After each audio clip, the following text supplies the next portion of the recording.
kita akan belajar satu hal yang penting ya, mengenai kitab Wahyu. Jadi hari ini saya akan mengajar, saya tidak berkhotbah. Saya akan mengajar sedikit karena kewajiban sebagai seorang gembala juga memberikan pengajaran kepada kita. Nah saudara, ketika di masa-masa lalu saya sering katakan bahwa banyak orang yang alergi dengan kitab Wahyu, karena kitab ini dianggap bahwa itu akan membuat bingung. Bahwa orang-orang, bahkan ada hamba-hamba Tuhan yang katakan tidak usah baca kitab Wahyu karena nanti kamu gila. Wah, itu yang mengerikan ya. Padahal kitab Wahyu adalah the mother of law, daripada pewahyuan. Jadi inilah inti daripada pewahyuan. Nah, kitab Wahyu diturunkan oleh siapa? Oleh Tuhan kepada Yohanes di mana? Di Pulau Patmos. Ya, jadi ini kita harus tahu akan hal ini. Ya, jadi Yohanes menerima pewahyuan. Yang memberi wahyu adalah Tuhan Yesus sendiri. Mari kita baca ayat pembuka kita, Wahyu 1 ayat 1. Wahyu 1 ayat 1. Sudah ketemu? Wahyu 1 ayat 1. Wahyu adalah kitab yang terakhir ya. Ada beda? Wahyu 1 ayat 1, mari kita baca bersama-sama. 2, 3. Inilah wahyu Yesus Kristus yang dikaruniakan Allah kepadanya, supaya ditunjukkannya kepada hamba-hambanya apa yang harus segera terjadi, dan oleh malaikatnya yang diutusnya ia telah menyatakan kepada hambanya Yohanes. Inilah wahyu Yesus Kristus. Dari pertama sudah dibuka dengan tegas. Inilah wahyu Yesus Kristus. Itu artinya adalah pernyataan-pernyataan pewahyuan daripada Yesus Kristus itu sendiri. Jadi dibuka dengan sebuah pernyataan. Kalau ada orang yang bilang bahwa ini dongeng, ini fiksi, ini hanya cerita, itu salah besar. Sebab dibuka dengan inilah wahyu Yesus Kristus. Itu yang paling penting saudara ya. Jadi saudara ketika membaca wahyu, itu artinya saudara sedang membaca apa yang Tuhan Yesus sampaikan. Ini bukan cerita, ini bukan hal-hal yang membingungkan, karena ini sudah jelas yang bisa kita mengerti. Nah, mari kita baca Wahyu 1 ayat 3 ya. Dikatakan, yuk kita sama-sama baca kembali. 2, 3. Berbahagialah ia yang membacakan dan mereka yang mendengarkan kata-kata nubuatan ini, dan yang menuruti apa yang ada tertulis di dalamnya, sebab waktunya sudah dekat. Mengerti saudara? Yang membaca aja, membacakan itu artinya ketika saudara membaca kitab Wahyu dikatakan berbahagia. Yang mendengarkan juga berbahagia. Firman ini berkata bukan yang memahami saudara. Meskipun hanya membacakan, meskipun hanya mendengarkan, dia dikatakan berbahagia. Jadi tidak ada kata memahami. Apalagi kalau saudara memahami, mengerti, itu lebih dari berbahagia saudara. Walaupun saudara hanya membaca, walaupun saudara hanya mendengarkan, dikatakan berbahagialah. Inilah kata-kata berbahagia pertama dalam kitab Wahyu. Jadi ketika kita membaca dan mendengar, sudah berbahagia. Kenapa kok berbahagia? Ya, itu pertanyaannya saudara. Karena ini disingkapkan buat orang-orang percaya. Apa yang terjadi di akhir zaman ini disingkapkan di sini. Sebab ini berbicara mengenai keselamatan, berbicara mengenai Tuhan Yesus Kristus. Dari zaman perjanjian lama sampai perjanjian baru, cerita ini saudara sudah diulang-ulang, dan inilah pewahyuan tersebut. Kenapa? Kalau saudara, saya sering bilang bahwa keselamatan itu Tuhan sudah kasih gambaran di masa-masa lalu. Di masa-masa mulai dari zaman Nuh dikasih tahu bahwa akan ada keselamatan ya. Demikian pula ketika masa-masa berlangsung sampai Wahyu pun dikatakan. Ingat SK 28 surat Matius 28 SK itu surat keputusan gitu ya. Matius 28 dikatakan, aku akan menyertaimu sampai akhir zaman. Itu bukti bahwa akan ada keselamatan. Bahkan sampai zaman akhir, sampai Yesus datang, sampai Dia datang menjemput-jemput kita pun, saudara, ada keselamatan yang Dia berikan kepada kita. Maka kitab Wahyu ini pun memberikan sebuah gambaran adanya keselamatan dan perlindungan buat setiap kita. Tapi saudara, kita harus tahu sebagai orang Kristen, sebagai orang percaya mengenai hal-hal ini, yaitu kristologi, soterologi, eskatologi, itu wajib mengetahui. Dan kita akan belajar mengenai eskatologi, apa yang akan terjadi di akhir zaman. Dan ini dikatakan zaman ini sedang memasuki masa-masa akhir. Jadi kenapa saudara, akan yang jahat biarlah semakin jahat, yang baik biarlah semakin baik. Karena orang yang tidak serius, saudara, itu akan tertinggal. Makanya hari ini gereja menyatakan dengan tegas, ya, kita memasuki masa-masa persiapan masuk zaman akhir. Yang masih main-main ketinggalan, ya. Saya katakan, yang masih main-main, yang masih nantikan pintu perahu akan terbuka kembali, tidak ada. Ketika hujan sudah turun, pintu tertutup dan kesempatan akan hilang. Makanya hari ini tidak ada kata main-main lagi. Kemarin rangkaiannya metanoia, pertobatan. Itu panggilan, saudara, ya. Kalau kita sudah memasuki masa akhir, hati-hati, saudara, persiapkan diri, karena akan memasuki masa-masa kesulitan besar, ya. Coba perhatikan baik-baik ini ya, saudara, ya. Lanjut slide-nya. Kita akan memasuki masa-masa kesulitan besar. Kekasih hati Tuhan, eskatologi itu bicara mengenai masalah zaman akhir, ya. Zaman yang akan berakhir, ya. Ada 3 hal yang kita harus tahu di dalam kitab Wahyu, yaitu adalah 7 materai, ya, yang pertama. Kemudian yang kedua, 7 sangkakala. Dan yang ketiga adalah 7 cawan. Itu semua penghukuman Tuhan di zaman akhir, ya. Nah, kekasih hati Tuhan, kalau kita bicara mengenai zaman akhir, gereja akan diangkat, ya. Gereja akan diangkat. Kapan? Nah, ada 3 pemahaman supaya kalian mengerti. Kalau kalian ada di luar sana, ada 3 pemahaman. Yang pertama adalah pre-tribulasi, yaitu kita akan diangkat sebelum masa kesulitan besar, ya. Jadi ini salib itu gambar masa gereja, masa anugerah. Ketika mau masuk zaman kesulitan besar, maka kita akan diangkat. Itu menurut pemandangan pre-tribulasi. Kemudian mid-tribulasi itu adalah ketika kita mengalami masa kesulitan besar dulu, kesulitan 3,5 tahun. Jadi masa kesulitan itu, tribulasi ada dibagi 2, yaitu masa tribulasi dan masa great tribulasi. 3,5 tahun, 3,5 tahun, ya. Ketika masuk masa kesulitan, maka saudara, kita akan, bahkan orang percaya sekalipun, akan masuk di masa sulit. 3,5 tahun setelah itu gereja mengalami pengangkatan, kita akan mengalami pengangkatan. Setelah itu akan masa antikris, ya. Dan setelah itu second coming, ya. Saya nggak punya ini, ya, pointer, ya.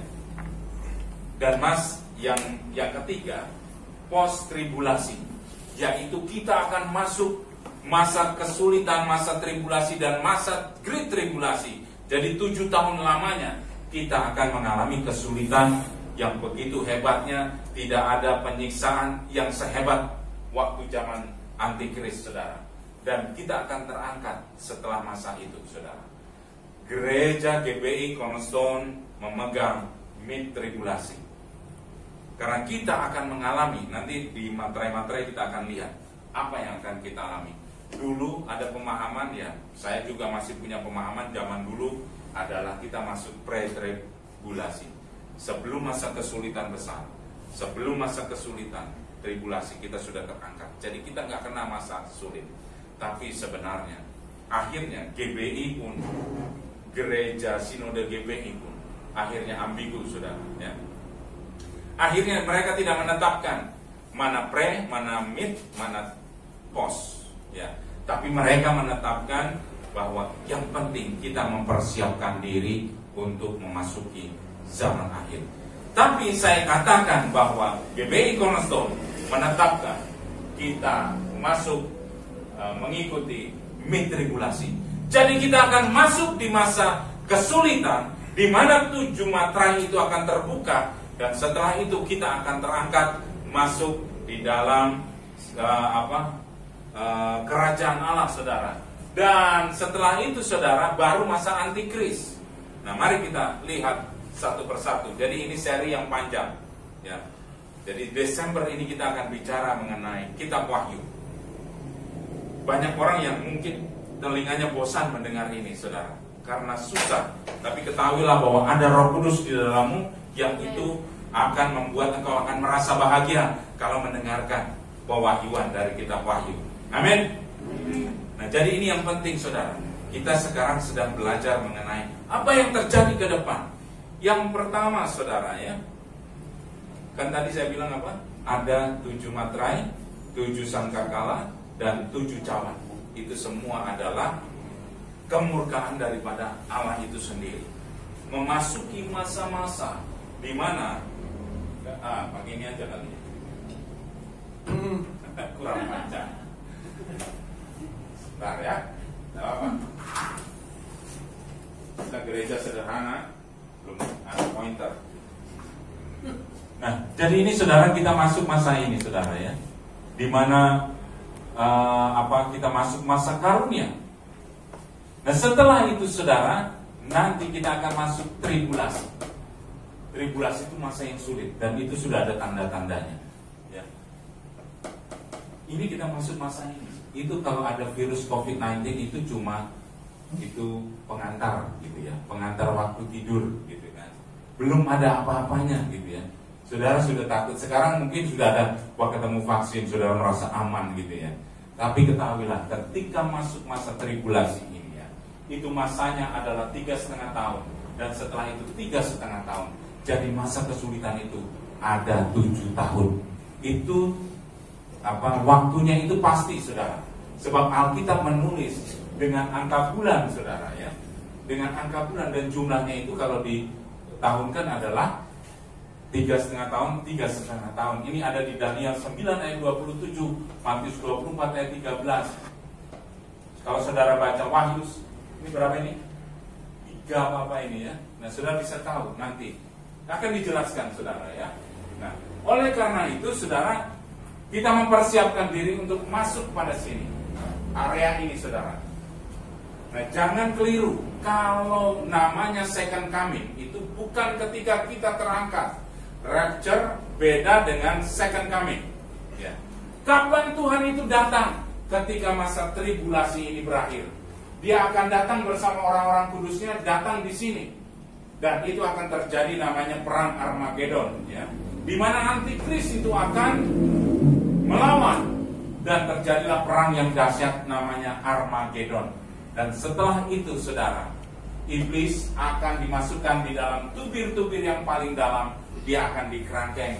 Tuhan Yesus datang dengan kemuliaannya, itulah second coming, dan dia akan membentuk kerajaan 1000 tahun, ya.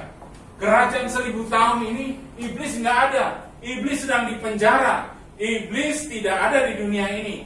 Dia sedang dipenjara oleh Tuhan, ya. Jadi kalau ada orang kemudian melakukan kesalahan, jangan kemudian menyalahkan iblis, karena iblis nggak ada, ya. Mengerti, ya? Jadi inilah masa di mana iblis sedang dikerangkeng, kalau bahasa Indonesianya, ya. Tidak ada iblis di situ. Iblis sedang dipenjara, dan orang pada waktu itu kembali kepada masa di mana penciptaan Adam dan Hawa. Orang yang hidupnya hanya 100 tahun dikatakan kena kutuk, karena orang hidupnya ratusan tahun. Setelah masa kerajaan 1000 tahun ini, orang akan menjadi sangat-sangat sehat. Ya.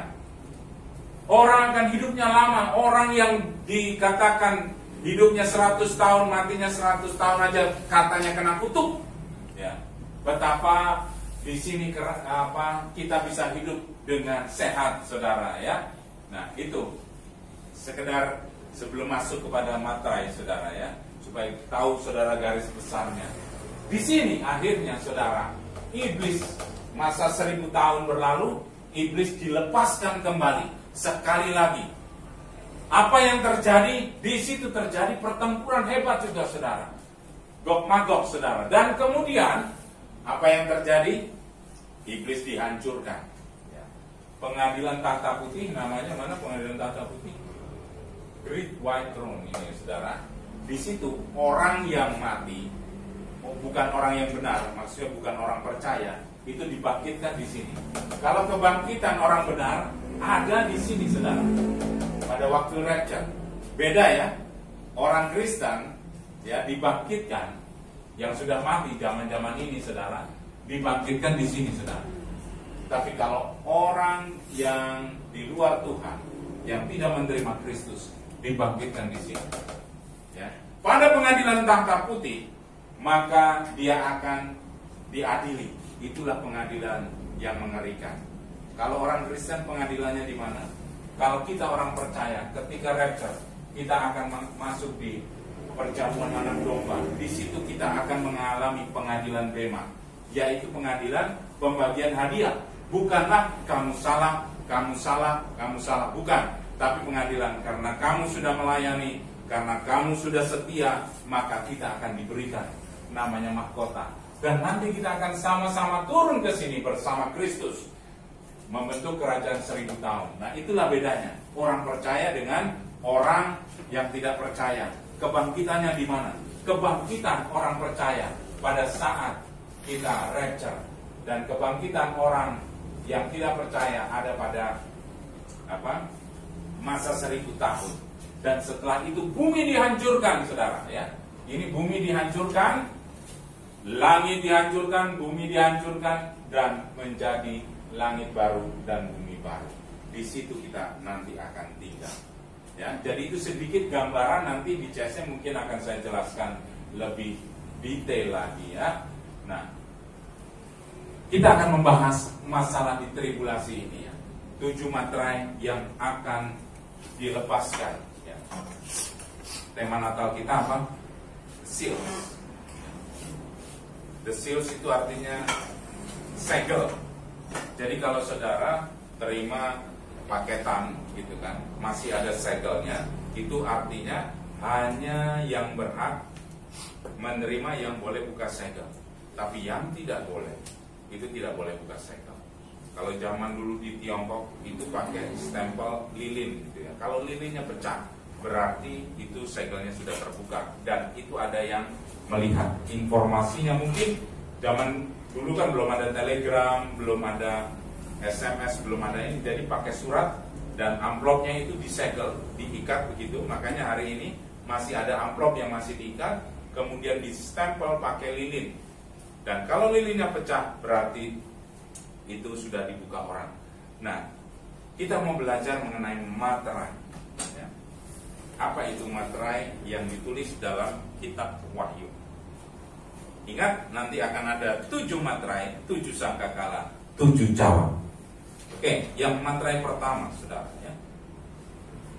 Materai pertama. Ketika Yohanes, saudara, ada di Pulau Patmos, dia menangis, saudara. Siapa yang boleh membuka materai? Ternyata dikatakan bahwa seorang tua-tua menyatakan kepada Yohanes yang sedang menangis bahwa singa dari Yehuda telah menang dan dapat membuka kitab ini. Jadi yang bisa membuka materai siapa? Yesus Kristus. Dia yang berhak untuk membuka materai. Materai yang pertama, saudara, kita bisa lihat sih, Wahyu 6 ayat 1 sampai 2. Wahyu 6 ayat 1 sampai 2. Maka aku melihat anak domba itu, siapa? Yesus Kristus, membuka yang pertama dari ke-7 materai itu, dan aku mendengar yang pertama dari keempat makhluk itu berkata dengan suara bagaikan bunyi guru, mari. Dan aku melihat sesungguhnya ada seekor kuda putih, dan orang yang menungganginya memegang sebuah panah, dan kepadanya dikaruniakan sebuah mahkota. Lalu ia maju sebagai pemenang untuk merebut kemenangan.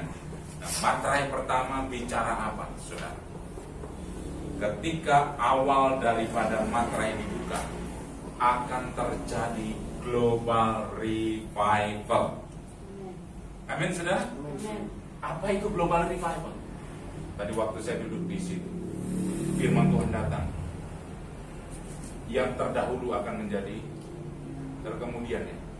Yang terkemudian akan menjadi yang pertama, yang apa namanya? Yang pertama. Oh iya, yang terdahulu menjadi yang terdepan, yang terakhir menjadi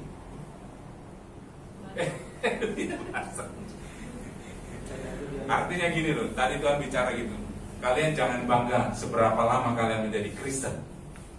Ya, kalau di masa akhir saudara terhilang. Ya. Jangan bangga untuk saudara katakan saudara sudah ikut pelayanan dan lain sebagainya dan lain, tapi saudara di akhir zaman ini saudara tidak sungguh-sungguh menyiapkan diri, berbahaya. Nah, tadi firman Tuhan datang kepada saya untuk menyampaikan ini. Ya. Karena apa, saudara? Nanti di materai pertama ketika terbuka, global revival itu artinya apa? Orang akan mudah sekali mengalami pertobatan. Ya. Kamu bikin KKR di stadion-stadion, itu yang datang jutaan. Saking orang itu rindu sama Tuhan. Tapi saudara, apa yang terjadi saudara? Orang-orang yang tidak menyiapkan diri, yang merasa sudah selamat, yang merasa bahwa dirinya sudah menjadi Kristen, itu kemudian jadi ogah-ogahan saudara. Ya. Banyaklah alasan. Tidak ke gereja, tidak ikut persekutuan, tidak ikut. Pasti ada alasannya. Ya. Karena dia merasa bahwa dia sudah selamat. Ingat bahwa tidak semua orang nanti terangkat kabar buruknya. Tidak semua orang Kristen pun akan terangkat di masa rapture, saudara. Berbahaya, saudara. Makanya kenapa hari-hari ini, ya, kalau kalian tidak serius mempersiapkan, kabar buruknya adalah tidak semua terangkat. Tapi kenapa tadi kitab Wahyu katakan berbahagia? Karena ini peringatan buat kita. Apa yang terjadi ke depan, bahwa kalau kamu tidak serius, kalau kamu tidak menyiapkan diri, kamu tidak terangkat. Makanya persiapkan diri baik-baik supaya kita semua terangkat. Ya. Persiapan itu adalah sebuah tema menghadapi zaman akhir. Nah, kekasih hati Tuhan, yang pertama, materai pertama adalah the rider on the white horse. Ya. Jadi adalah bahwa di situ terjadi suatu simbol kemenangan, saudara. Ya. Ia maju sebagai pemenang untuk merebut kemenangan. Materai pertama adalah global revival atau kebangunan rohani. Nah, apa Yesus berkata di dalam Matius 24 ayat 14? Dan Injil kerajaan akan diberitakan di seluruh dunia menjadi kesaksian bagi semua bangsa. Sesudah itu barulah tiba kesudahan. Apa tanda akhir zaman menurut Alkitab? Injil diberitakan sampai ke ujung-ujung bumi, saudara. Jadi kalau yang masih di pedalaman Kalimantan belum dengar Injil, itu artinya belum akhir zaman. Kalau di ujung-ujung kutub utara, kutub selatan belum diberitakan Injil, maka belumlah berkesudahan dunia ini. Makanya hari ini media sosial itu mempercepat pemberitaan Injil, saudara, dan mempercepat akhir zaman. Orang akan mudah untuk mengabarkan Injil ke orang-orang yang belum pernah dengar Injil dimanapun berada. Nah, jadi percepatan akan terjadi. Dunia akan semakin berkembang, semakin teknologi akan semakin berkembang dan Tuhan pakai itu. Makanya media ini, saudara, orang-orang yang terlibat di media ini penting, saudara. Dia akan menyiarkan kabar Injil dan itu mempercepat akhir zaman. Dan saudara, saya katakan bahwa banyak orang akan mengalami pertobatan. Ribuan orang, jutaan orang akan mengalami pertobatan. Ya, makanya ini masa penuaian raya, gitu ya. Kalau sekarang saudara lihat ya, kita ini dipersiapkan untuk melakukan amanat agung. Masih ingat amanat agung apa? Jadikan semua bangsa murid. Itu tugas saya dan saudara. Jadi jangan berhenti, jangan hanya pasif, hanya mikirin yang penting saya bisa hidup, yang penting saya bisa makan, yang penting saya bisa belajar. Jangan, saudara. Mari kita bangun satu persiapan, yaitu kita melakukan amanat agung. Nah, makanya orang-orang yang melakukan amanat agung itu adalah orang-orang yang melakukan apa yang Tuhan mau, dan Tuhan senang akan itu. Berarti kalian mengikuti apa yang Tuhan mau. Nah, terjadi yang namanya pertobatan raya. Ada namanya hujan awal dan hujan akhir. Di sini nggak ada, saudara ya. Hujannya itu 6 bulan sekali, 6 bulan, dan setelah itu musim panas 6 bulan. Tapi kalau di Israel itu 3 bulan, itu hujan awal dan hujan akhir. Setelah itu akan ada yang namanya bahasa Inggrisnya the early latter rain dan early rain ya. Jadi ada hujan awal dan hujan akhir.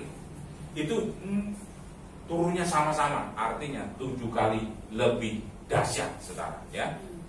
Makanya pertobatan, kalian akan melihat tiba-tiba orang yang tidak mungkin bertobat menjadi bertobat. Orang-orang yang mungkin kita pikir wah ini akan masuk neraka, itu tiba-tiba ada sentuhan Roh Kudus di dalam hidupnya dan mengalami pertobatan. Itu tanda-tanda akhir zaman. Jadi orang-orang yang ada di mana-mana itu akan mengalami yang namanya pertobatan raya, penuaian terakhir. Sebelum masa akhir zaman akan terjadi penuaian terakhir ya. Nah, itu tanda-tanda materai pertama dilepaskan, maka akan ada global revival 7 kali lebih dahsyat dari yang sebelumnya. Nah, materai kedua, saudara. Materai kedua adalah di Wahyu 6 ayat 3-4. Dan ketika anak domba itu membuka materai yang kedua, aku mendengarkan makhluk yang kedua berkata, mari, dan majulah seekor kuda lain, seekor kuda merah padam, dan orang menungganginya dikaruniakan kuasa untuk mengambil damai sejahtera dari atas bumi, sehingga mereka saling membunuh, dan kepadanya dikaruniakan sebilah pedang besar. Nah, kekasih hati Tuhan, ini bicara apa? Ini bicara peperangan. Di zaman tribulasi akan terjadi ketika materai kedua dilepaskan, perang dunia ketiga terjadi, saudara ya. Itu tanda-tandanya bangsa melawan bangsa gitu ya. Akan terjadi, saudara. Dia akan merenggut damai sejahtera dari bumi, dengan jelas menandakan bahwa penduduk bumi akan saling bunuh. Nah, materai kedua akan terjadi saling bunuh-membunuh. Artinya peperangan. Ini potensi perang dunia ketiga. Kemarin hampir saja meletus perang dunia ketiga, saudara ya. Zaman-zaman ketika, tapi nanti perangnya, saudara, bukan pakai perang senjata nuklir, atau itu udah kuno sekarang ya. Sekarang pakai media sosial, pakai virus, pakai biologi, pakai apa, saudara. Jadi jangan, saudara, yang lama sudah berlalu. Zaman perang dunia itu udah, yang perang dunia 2 itu pakai pesawat gitu, itu udah kuno gitu ya. Perang dunia ketiga itu lebih canggih, saudara ya. Tiba-tiba kita bisa mati sendiri. Kenapa? Ada wabah seperti virus COVID-19, itu senjata biologi bisa dilepaskan gitu ya. Ada tabung gas misalnya kecil segini, kemudian ternyata itu bibit virus, dilepaskan di Yogyakarta, tiba-tiba besoknya semua orang di Yogyakarta mati semua. Bisa, saudara ya. Nah, itu peperangan.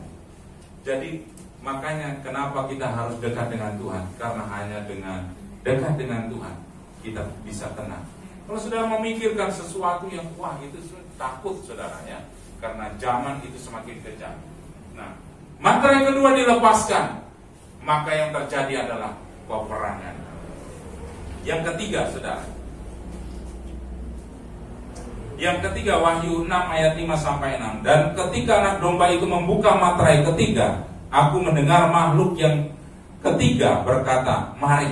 Gitu ya. Jadi artinya ketika materai dibuka, akan berkata, mari, silakan, kamu keluar masuk, gitu kan. Dan aku melihat sesungguhnya ada seekor kuda hitam, dan orang yang menungganginya memegang sebuah timbangan di tangannya. Dan aku mendengar seperti ada suara di tengah-tengah makhluk itu berkata, secupak gandum sedinar dan 3 secupak jelai sedinar. Tetapi janganlah rusakkan minyak anggur itu. Apa yang terjadi di materai ketiga ketika dilepaskan, saudara? Gulungan kitab itu dibuka, isinya ternyata adalah yang namanya tekanan ekonomi, terjadi kelangkaan makanan. Artinya apa? Ukuran secupak gandum seharga 1 dinar, kira-kira sepapan roti. Bicara makanan, akan terjadi kelaparan besar. 3 cupak jelai makanan diberikan kepada para serdadu Roma di zaman Perjanjian Baru sebagai hukuman. Jadi ternyata makanannya dibatasi. Tapi malaikat ini diperintahkan untuk tidak merusak harga minyak dan anggur pada saat itu. Terjadi bencana kelaparan. Tuhan bisa saja mendatangkan. Coba saudara bayangkan ya. Saya pernah mengalami ya kekeringan panjang ketika tahun berapa, 90 berapa gitu ya. Itu yang namanya panenan itu gagal semua. Ya. Bayangkan saudara, kalau orang petani tahu ya, kalau panenannya gagal itu sedih banget. Benih sudah ditabur, udah bagus-bagus tumbuh, tapi kemudian gak ada air, akhirnya mati semua. Dia tidak bisa makan. Ya. Nah, kalau satu dunia kekeringan, atau ada wabah belalang misalnya gitu ya, hama gitu, yang dari keluarga petani tahu, tiba-tiba ada serbuan misalnya belalang, tiba-tiba ada serbuan hama orang, yang tadinya bagus padinya, kemudian isinya kosong. Nah itu juga mengerikan. Ciri-ciri mulai kelaparan adalah ketika panenan gagal. Itu bisa terjadi di materai ketiga ini. Kelaparan dan tekanan ekonomi. Kalau beras sudah gak ada di Indonesia, saudara, itu orang itu bisa mempengaruhi yang namanya tekanan-tekanan, barang-barang bisa menjadi lebih mahal, saudara ya. Itu bisa mempengaruhi yang lain. Kemudian materai yang keempat, saudara. Ya, saudara ikuti saja dulu ya. Nanti kalau ada pertanyaan, saudara bisa tanya di CSC ya. Materai keempat, saudara. Wahyu 6 ayat 7-8. Dan ketika anak domba itu membuka materai yang keempat, aku mendengar suara makhluk yang keempat berkata, mari. Dan aku melihat sesungguhnya ada seekor kuda hijau kuning, dan orang yang menungganginya bernama Maut, dan kerajaan maut mengikutinya. Dan kepada mereka diberikan kuasa atas seperempat dari bumi untuk membunuh dengan pedang dan kelaparan dan sampar, dan dengan binatang-binatang buas yang ada di bumi. Nah, kekasih hati Tuhan, apa yang terjadi ketika materai keempat dilepaskan? Yaitu adalah kematian seperempat penduduk dunia. Kalau penduduk dunia saat ini sekitar 8 miliar misalnya gitu ya, yang mati itu 2 miliar, saudara. Wow, banyak, saudara. Indonesia berapa sih? 400 juta ya? Ada kan? 300-400 lah itu. Itu berapa negara saja mati semua, saudara. Kita membayangkan dulu ya, ketika materai keempat dilepaskan, yang terjadi adalah kematian seperempat penduduk. Kalau kita di sini mungkin ada 30, berarti 7,5 meninggal dunia. 7,5 orang. Kalau misalnya ada 100, berarti 25 orang meninggal dunia. Kalau jajar 4 begini, berarti yang sini mati semua. Cuma membayangkan gitu ya, tidak terjadi di sini. Nah, artinya apa? Saudara akan kehilangan teman-temanmu, kehilangan saudaramu, bisa kehilangan istrimu, bisa kehilangan suamimu, bisa terjadi di masa materai keempat. Nah saudara, kemudian materai kelima, saudara. Ya.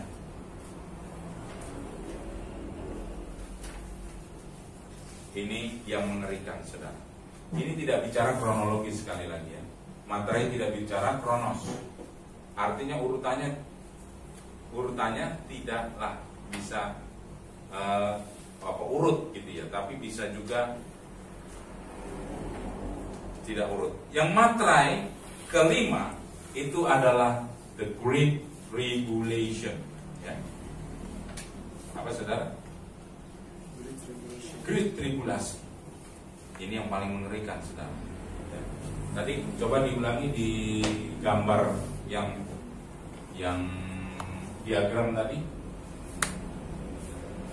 Jadi materai kelima itu adalah masa tribulasi besar. Nah, saudara yang dikasih Tuhan, materai ini dilepaskan di sini, saudara. Ya. Nah, di masa tribulasi. Sebelum masuk masa Great Tribulasi ini semuanya materai. Nanti setelah itu adalah sangkakala dan cawan. Itu semua adalah murka Allah. Ya. Jadi materai ada di sini. Oke. Materai yang kelima adalah mengawali daripada the Great Tribulasi. Nah, kekasih hati Tuhan, sebelum masa materai kelima dilepaskan, ada materai ke-6 dan ke-7. Jadi makanya saya bilang ini bukan kronos, gitu ya. Jadi ada masa transisi, yaitu nanti materai ke-6 dan materai ke-7. Tapi materai kelima ini akan mengawali masa Great Tribulasi. Ya. Di situ saudara, orang mau mati, gak bisa mati-mati.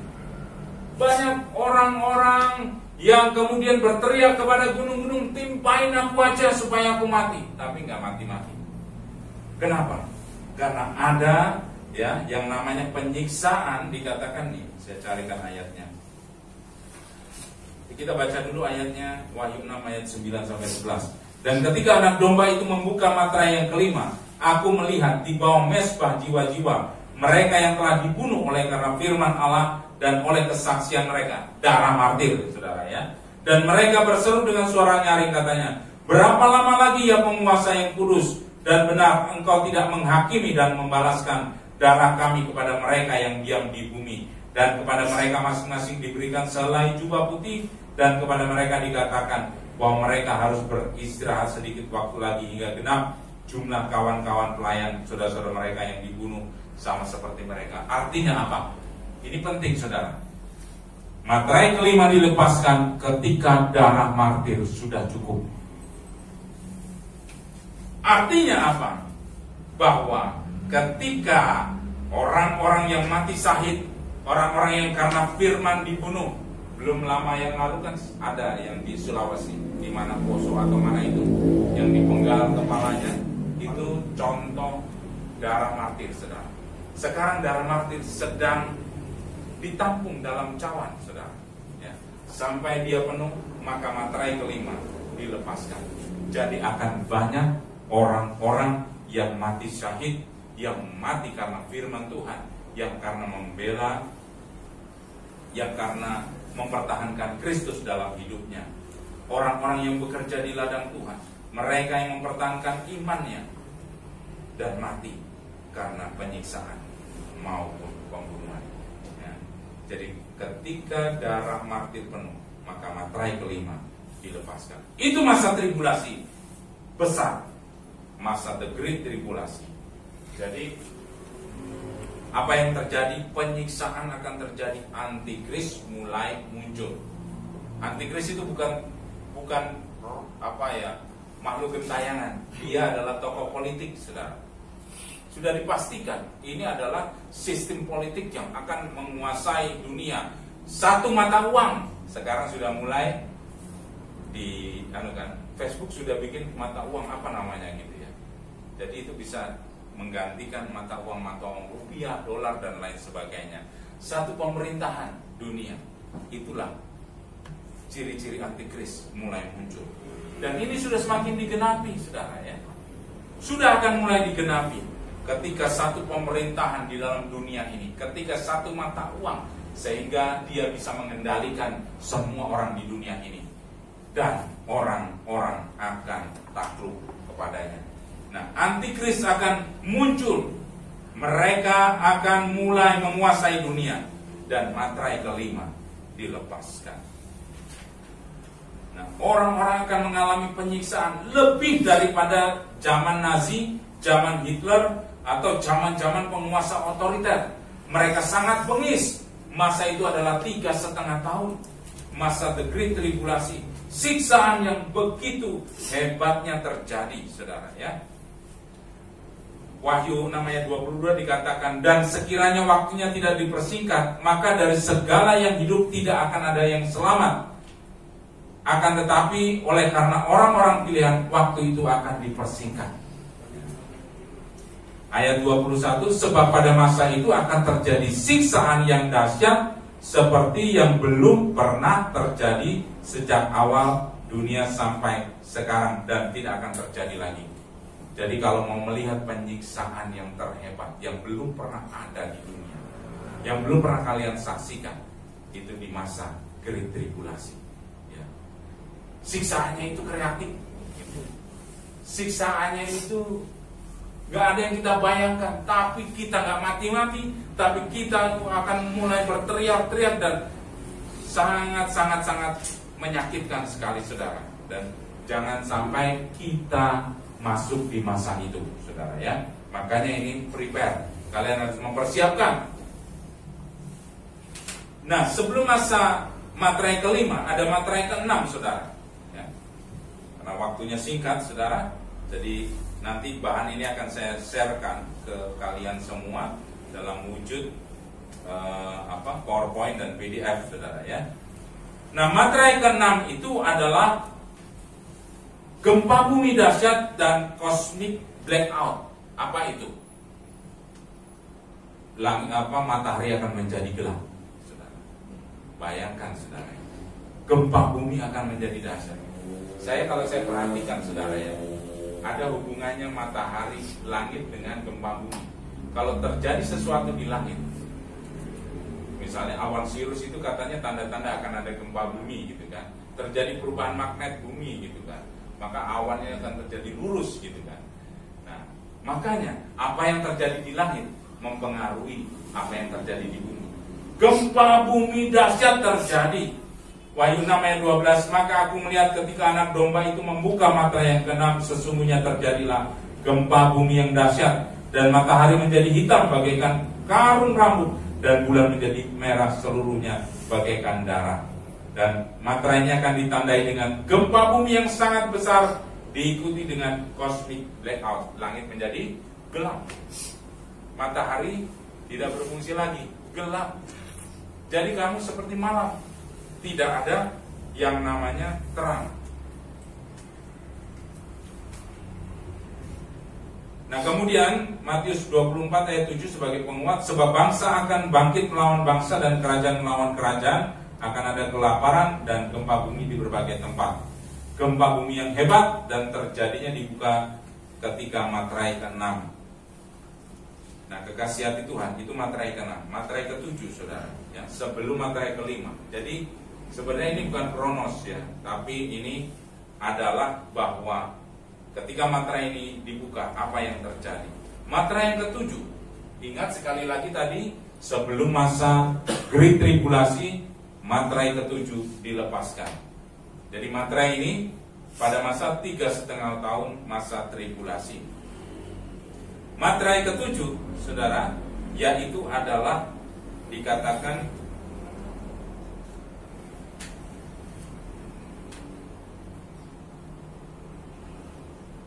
Matius 24 ayat 30-31. Pada waktu itu akan tampak tanda anak manusia di langit. Nah, ini Yesus menampakkan diri ya. Dia menampakkan wajah murkanya, saudara ya.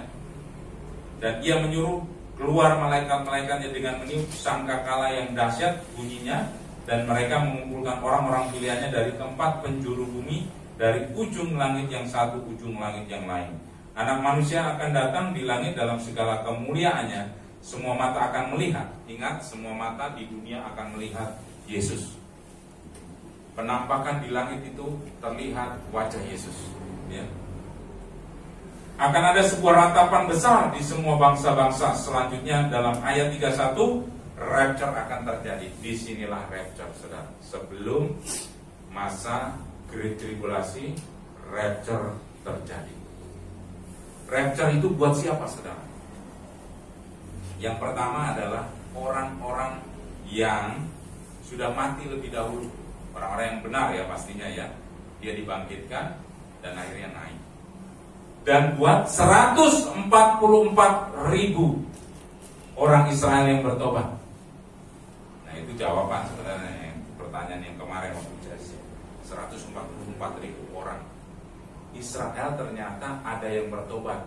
144.000 orang itu mengalami pertobatan dan mereka diangkat, saudara.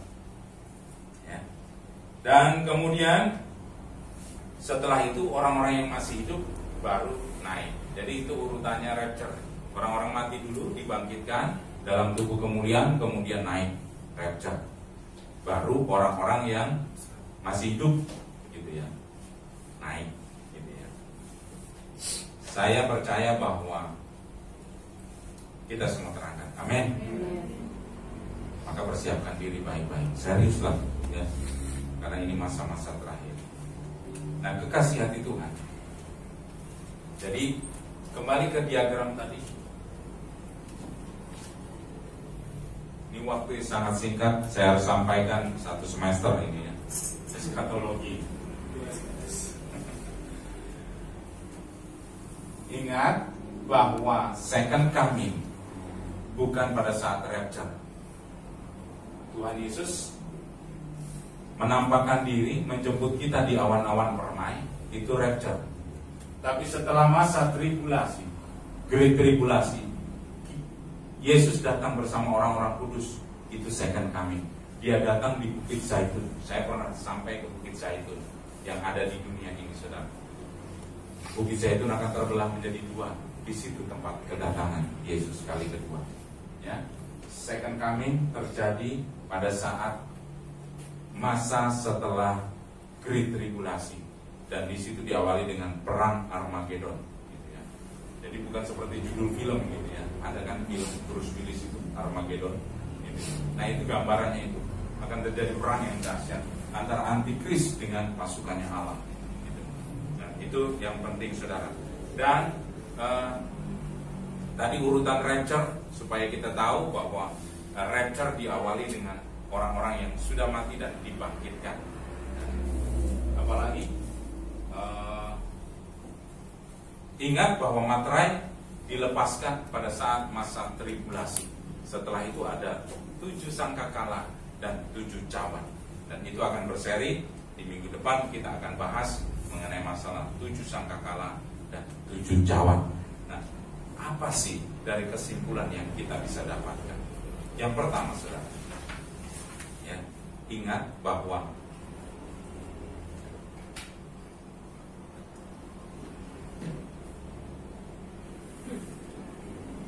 dikatakan di Wahyu 7 ayat 2 sampai 3 saya bacakan. Dan aku melihat seorang malaikat lain muncul dari tempat matahari terbit. Ia membawa materai Allah yang hidup, dan ia berseru dengan suara nyaring kepada 4 malaikat yang ditugaskan untuk merusakkan bumi dan laut.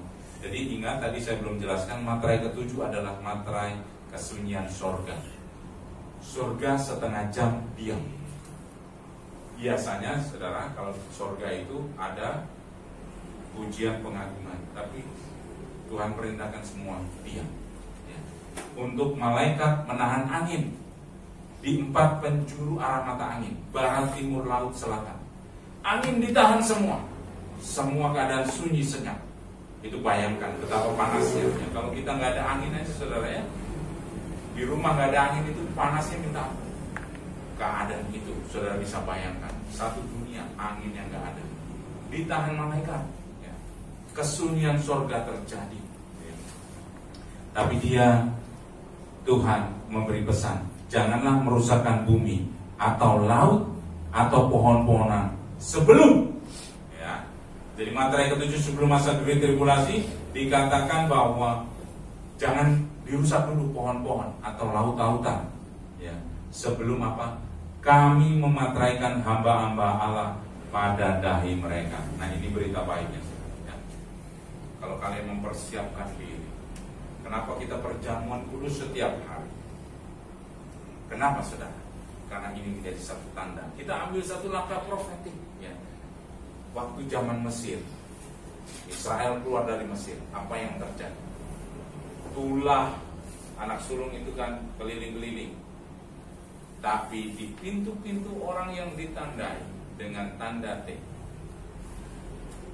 diluputkan. Itu artinya apa? Ada peluputan buat orang-orang benar. Bahkan Tuhan berkata, jangan merusakkan laut dan pohon-pohon sebelum kami memateraikan hamba-hamba Allah pada dahi mereka. Pemateraian dimaksudkan untuk melindungi orang-orang benar dari masa penghakiman. Nah, Yeskiel 9 ayat 4 sampai 6 sebagai penutup, saya bacakan firman Tuhan kepadanya. Tolong ditulis, ditampilkan Yeskiel 9 4 sampai 6. Firman Tuhan kepadanya, berjalanlah dari tengah-tengah kota, yaitu Yerusalem, dan tulislah huruf T pada dahi orang-orang yang berkeluh kesah karena segala perbuatan-perbuatan keji yang dilakukan di sana. Dan kepada yang lain-lain aku mendengar dia berfirman, ikutilah dia dari belakang melalui kota itu dan pukullah sampai mati. Janganlah merasa sayang dan jangan kenal belas kasihan. Orang-orang tua, teruna-teruna dan darah-darah, anak-anak kecil dan perempuan-perempuan bunuh dan musnahkan. Tetapi semua orang yang ditandai dengan huruf T itu jangan singgung. Dan mulailah dari tempat kudusku. Lalu mereka mulai dengan tua-tua yang berada di hadapan bait suci. Ingat, Yeskiel pernah mendapat sebuah penglihatan pada masa pengepungan terakhir Yerusalem oleh Nebukadnezar. Malaikat Tuhan disuruh menghukum, ya.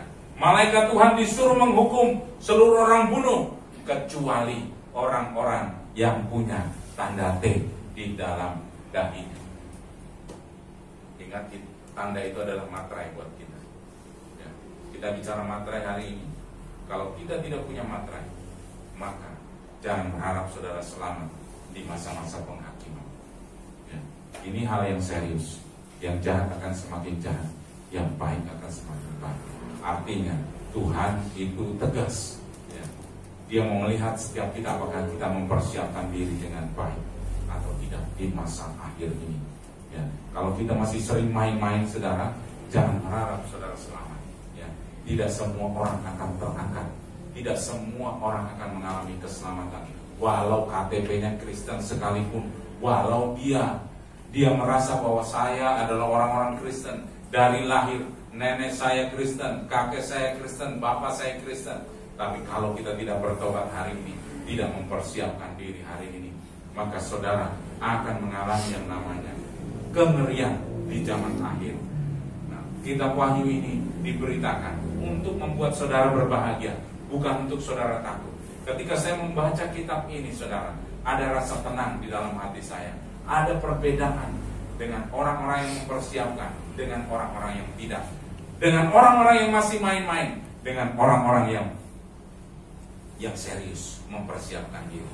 Kitab Wahyu ini diberitakan sebagai anugerah buat setiap saya dan saudara untuk kita tahu apa yang terjadi ke depan, sehingga kita tidak meraba-raba lagi kemana setelah kematian, kemana, kapan kita akan dijemput Tuhan, kapan kita akan mengalami yang namanya pembagian hadiah atau pembagian anugerah mahkota oleh Tuhan.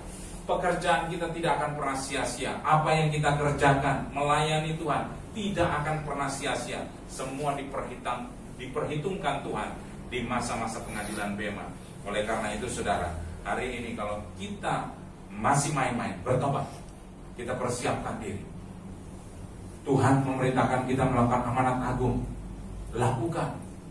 Hanya orang-orang yang bilang mengasihi Tuhan, buktinya apa? Yaitu ketika dia melakukan kehendak Tuhan.